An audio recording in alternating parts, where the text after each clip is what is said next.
Welcome back to Timo's Dinky Detailing. Today I'm going to be doing a Dinky 110 Aston Martin DB5. This is a convertible DB5 that Dinky put out a little bit later times. It's in pretty rough shape. It's missing a lot of parts. It's missing a hood, it's missing obviously a steering wheel, but it's got missing a front bumper and also the front grille and the headlights. Well, the headlights are there, but they're in very rough shape. So I've decided I'm going to print those in 3D. So first step, as usual, is to put it onto the milling machine and drill out the rivets. And then I will drill holes in there so that I can thread them, and I'll be able to replace them with some 440 button head cap screws. And that's my usual way of doing these Dinky toys. Most people are using metric, but I'm old school. All my tools are imperial. I'm getting some metric tools now because I do all my engineering on these toys in metric. But I've got them. I've got the taps. I've got the drills. I've got everything for imperial. So these are 440, and you can see it goes in the milling machine. And above there's a guide for the tap, and that has a little divot that accepts the pointy end of the tap, so it keeps it straight when you're tapping a hole. Now I'm using Cool Tool, which I don't think they make anymore, but you would use any tapping fluid for aluminum because you have to, because this stuff is very chewy that the Dinky toys are cast out of, and they could easily grab the tap and break it inside, and then you're going to have to glue the bottom back on. So there I put a couple of stainless 440 button head cap screws, and that'll protect the holes while it's being painted. So I took off that little plastic bump. That seat assembly is kind of welded in place. The rear bumper still in good shape. Pops off easily, and once the seats are set free, I can pull them out. They're a little bit snug in there. I don't know why they needed to be that snug. It was probably very difficult to assemble it that way. So anyway, there's the seat assembly, and the doors are off. Now the base has been bent. The toy was stepped on, so I'm going to have to straighten that out. And I like to do, if I can, the straightening using a way that I can't over bend it by accident. And that's with a C-clamp. So you got to do this fancy setup, and then you can watch as I squeeze. It bends the base back straight again. I bend it a little bit past because actually I think the thing needs to be, in order for when you put the screws in, it has kind of a spring effect to hold it properly in place. So with the C-clamp, I can't over bend it and break the thing off.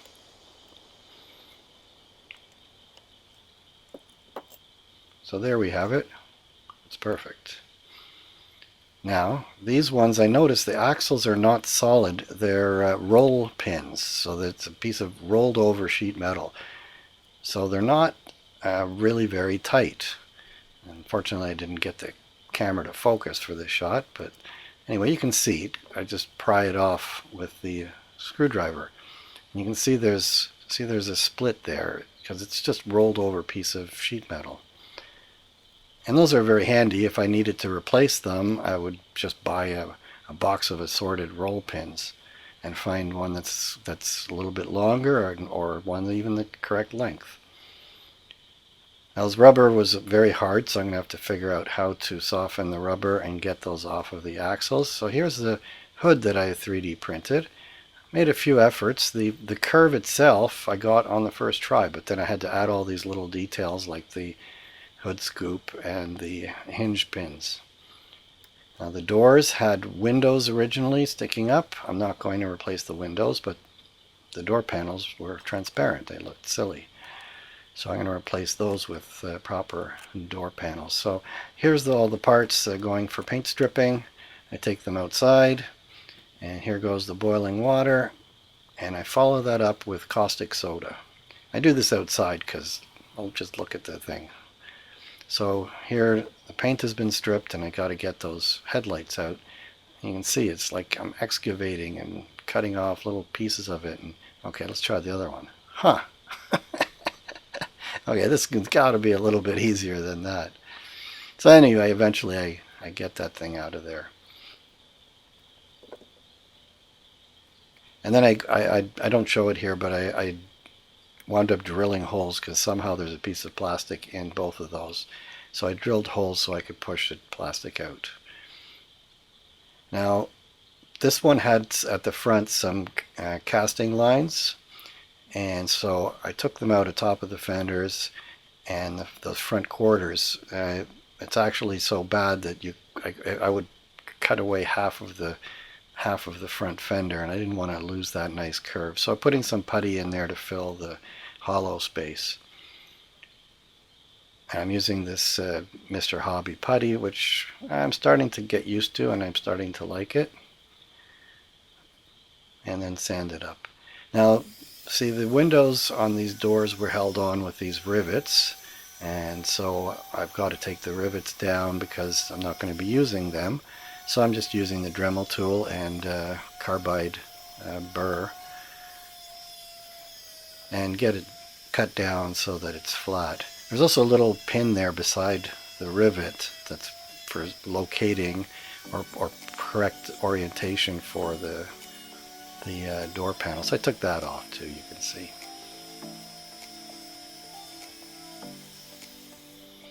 Now these parts had to be designed front bumper, and this is the headlights. You can see one of them I tried to experiment by having like a bulb inside, but it didn't work out, so I just used the solid ones. Here's the hood, the original shape, or sorry, the bonnet. That's the original shape in pink, and then I added the scoop and I added the hinge pins. And on this same page, there's also some windshields. So there's the windshield. So the windshield, of course, with the 3D printing, it's very, very coarse. So I had to first file the thing smooth, and then I go in with 400 wet sandpaper. It's a good sandpaper, it's Norton sandpaper, but I would need a couple of finer ones in between, because then the next step is I go to the micro mesh. So I go from 400 to 2400. So it's a problem because I would need to have more gradual change. So I go through the process, and maybe you've seen it before. These micro mesh are very good. There's a cloth backing, and then there's a rubber surface, and then there's the grit. And I've got the grits written on the back. They were printed on the back, but they started to fade. So I just took a Sharpie and added the grit level. So 4,000, 6,000, and I go through this whole process. And it's a step-by-step, so it takes quite a long time to polish this thing. And I'm showing just the outside, but I got to polish the inside of the window too. So here's 12,000. This is like buffing it to a perfectly shiny finish. I have to say it didn't come out as good as I hoped, so I went for the pledge, and I got it looking pretty shiny.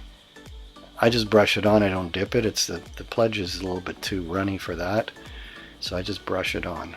So here's all my printed parts added to the original parts. You can see the engine is in good shape. It's in perfect condition. So I just cleaned it under the sink with a toothbrush. So now we go painting the base. I put on my usual satin black spray bomb paint, which goes on quickly and easily, and primer for the body and all the body parts and all the printed parts as well. Here's the doors. So this is, as usual, it's the Tamiya Fine Surface Primer, which I can't live without. And there's the door panels. And what I did was I went for the body panels. I also spray painted them with pink because it's going to be red, but I didn't show spray painting it with the pink.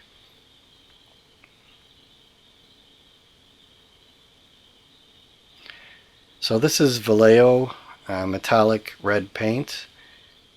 I'm looking at it and saying, okay, it's a little bit too pink.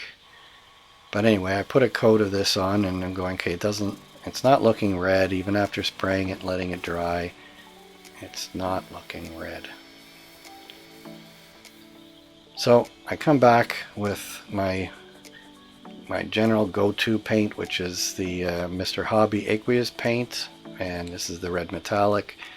And I'm taking what's left in the bottle and I'm mixing the whole thing with the leveling primer. That's our leveling thinner that lets it dry slower, and then it will show. It will give it a chance to smooth out and be more shiny. So I go over all the stuff that was painted pink, so that winds up being another primer coat. But this red is beautiful. And it's perfect. I think I'm going to have to stick mostly with the Mr. Hobby paints because that's the best. Now the tires are very hard, so I was looking up and I put them into silicone for the treadmill, but I don't know if it made any difference. Maybe it did.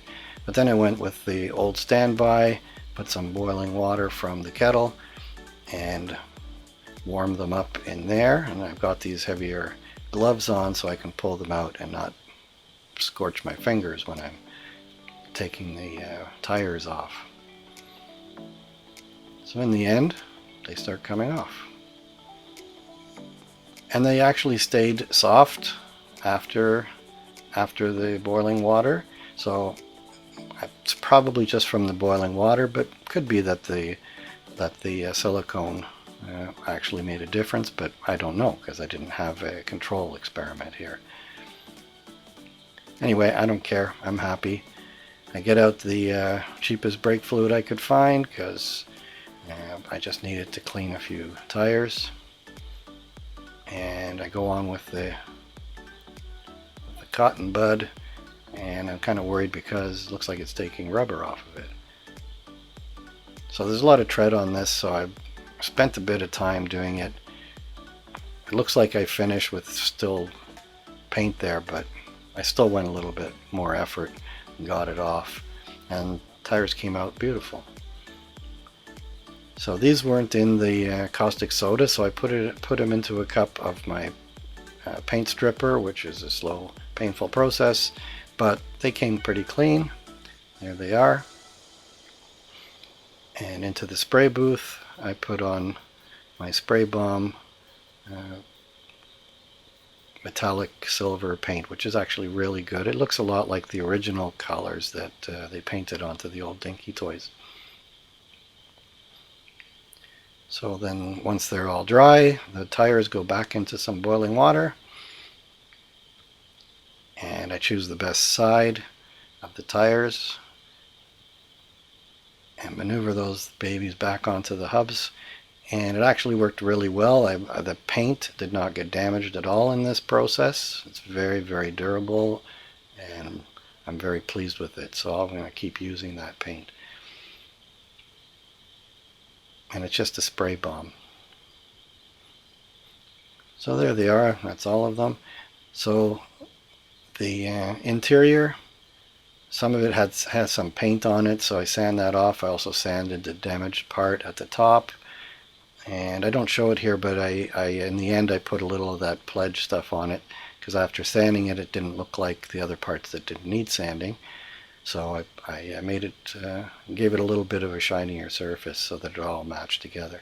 There I noticed that these things are for holding the doors, and the doors were kind of floppy, and there's a piece broken off. You can see that C-shaped cavity there. So I've got this stuff I bought when I was at Hobby Lobby in the States, and it's polystyrene. It's like 1 millimeter. And so I'm just drawing a curve to match, cutting it out, and I glue these in using 5-minute epoxy. See, I've mixed it up and just put it on with a toothpick.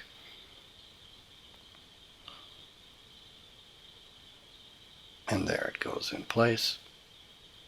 And I do the same thing on the other side. And then to make them smooth so that the door rides on them like they would originally onto a curved surface, I put the Mr. Hobby putty in there, and I try and press it into the same shape. And this actually went really smoothly. And I press it in. This is a piece of the bamboo from the long cotton buds.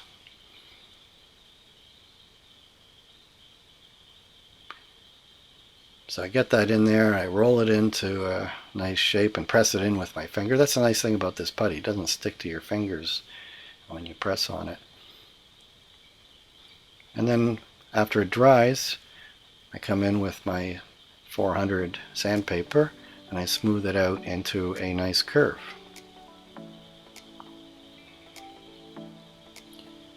On the one side it wound up working perfectly, on the other side I had to adjust it before the door would close properly, but it wasn't very complicated. I don't show doing the adjustment, so that's why so here you see I've got those door panels, inner door panels on that block painted pink, but they're going to be yellow, so I'm matching the color of the interior. And put some thinner in there so that it'll spray properly out of the airbrush. They're just tiny parts and they're the only two parts, so it's just a couple drops of paint go in there. So there they've been painted, and I put a little 5-minute epoxy, and of course I've designed these so that they fit exactly perfectly, and they've got a door handle on there for closing the door and for winding the window open. So now I'm putting the tires back on the wheels back onto the axles. So I've got my big giant C-clamp that's really perfect because it's got parallel edges, and I'm pressing, okay, a little bit off there. So this was actually quite a difficult process. It's finicky because I need that roll pin to be right in the hole, but it's hard to see it and hard to get it to stay there. So finally I got it in the right position, and I pressed it in. And those little sheets are baking, non-stick baking paper, because I was thinking, okay, I was worried that the paint from the wheels might, when they're pressed against the steel, they might get their paint might stick to the steel instead of to the axle. I think I was actually only pushing on the rubber in the end. But anyway, better safe than sorry. So they pressed in nicely and easily, and it rolls perfectly. So I did some detailing. I didn't want to do too much. I'm trying to do this as kind of an ordinary restoration, so that's why I didn't do any fancy painting for the interior.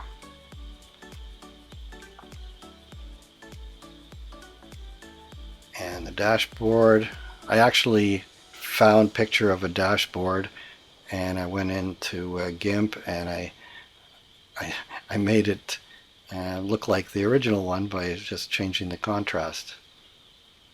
These headlights, I designed them, they just push in a little bit, and it's actually the only way you're going to get them out after pushing them in is to poke them out from the hole I drilled in the back. In that case I got them in. So for the grill, I got a picture of an actual grill. I took half of it, and then I created this in GIMP, which I could import into the drafting program, and I created this. You can see it's skewed because it needs to fit into the cavity, and it needed to be skewed. Otherwise the bottom sticks out and it looks like it's bucktooth. So I'm holding it in with this craft glue. It's a tacky glue, so you push it in and it doesn't just pop right back out. It's tacky right away, so it stays there until the glue dries. So that grill is exactly matched to the real grill for a Aston Martin DB5. So assembling it is actually really easy. So I put the doors in place, they fit perfectly, and I filed out the middle of that so that the interior goes in, pops in, it holds the doors in place, and that was the easiest one I've ever seen assembling with the opening doors. A little more trouble with the bonnet. You can see the engine goes in, and the engine presses up against those hinge pins, and then you've got to get the bumper underneath the engine, and then it holds it all together. And then the bonnet opens and you can see the beautiful engine inside. So time to get the base put back on. So I take the screws out and realize, okay, I'm not ready yet. I've got to put on the rear bumper. The rear bumper, this is the original one. It's nice that it's very flexible because it has to be in order to fit in, because it's got those latches on the sides as well as those sliding in things. And they've got those holes. The base, I didn't show, but I should have. The base has holes in the front and back that hold those bumpers in place. So they got pins on the base that go into the holes.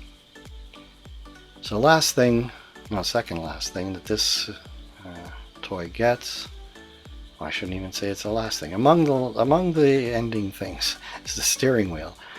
But I still also have to paint the trim. I don't want to go overboard. I want this to kind of be like it was in the store. I mean, I'm not sure what license plates it had, but I put license plates. And again, I'm going to the tacky glue to put the steering wheel in place. And now the windshield just, there's a piece that just slides in. It's not the greatest windshield. I'm going to want to avoid making those myself. And for putting the front number plate, I used the setting compound. So here's what, to remind you what we started with. It's definitely in rough shape, been repainted. It's got a lot of parts missing. Here's what it looks like now. I think it's beautiful. This looks like what the toy would have looked like in the box when you bought it. Minus the windows sticking up, but I think the door panels look better than windows, side windows sticking up. Anyway, it's a gorgeous model and I just love it. So I hope you enjoyed this episode of Timo's Dinky Detailing. Remember to like, share, and subscribe. Do the liking. Apparently that's really important for YouTube and it really helps me. So until next time, be seeing you.